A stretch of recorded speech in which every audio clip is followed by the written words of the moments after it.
आपको रेकमेंड करता हूं कि आप MBTI Myers Briggs indicator type जरूर कर लिया करें, क्योंकि आपको पता लग जाएगा कि आपका कोची किस टाइप का है। वो इंट्रोवर्ट है, एक्सट्रोवर्ट है, इंट्यूटिव है, थॉटफुल है, जजिंग है, सेंसिंग है और अदर टाइप्स जो कॉम्बिनेशंस बनती हैं, ताकि आपको यह पता लग जाएगा कि मुझे अपने कोची से किस लहजे में, किस अंदाज में, किस मोड ऑफ कम्युनिकेशन में और किस मैथडोलॉजी ऑफ कम्युनिकेशन से अपनी बात को स्टार्ट करना है और क्लोज करना है। तो MBTI will help you to understand your Kochi, specially जब आपको कंफ्यूजन हो, मैं किस वक्त कौन सा जुमला किस तरीके की बात करूं, तो आपको ये वाली टाइप और साइकोमेट्रिक असेसमेंट बड़ी हेल्प आउट करेगी। Part of effective communication is keeping your opinions and assumptions out of the conversation. This is especially true in coaching,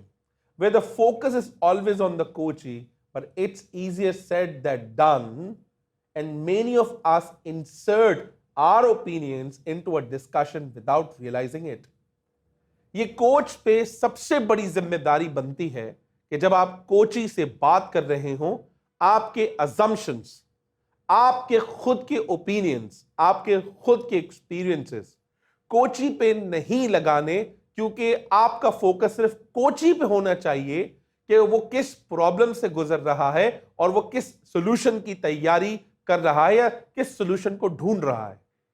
अगर हम अपने अजम्पशंस, अपने एक्सपीरियंसेस और अपने थॉट्स उस कोची पे थोपेंगे, तो जो कॉन्वर्सेशन आपके साथ आज करने आ रहा है, जो आपकी कॉन्वर्सेशन उसके साथ आपकी होगी, तो ये कंप्लीटली अमलगमेशन बन जाएगा। जब दोनों थॉट्स का अमलगमेशन बनेगा, कोची आपसे सेटिस्फैक्शन तो शायद ले जाए,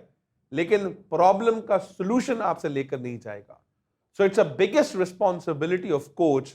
to set aside all assumptions during the conversation with the Kochi.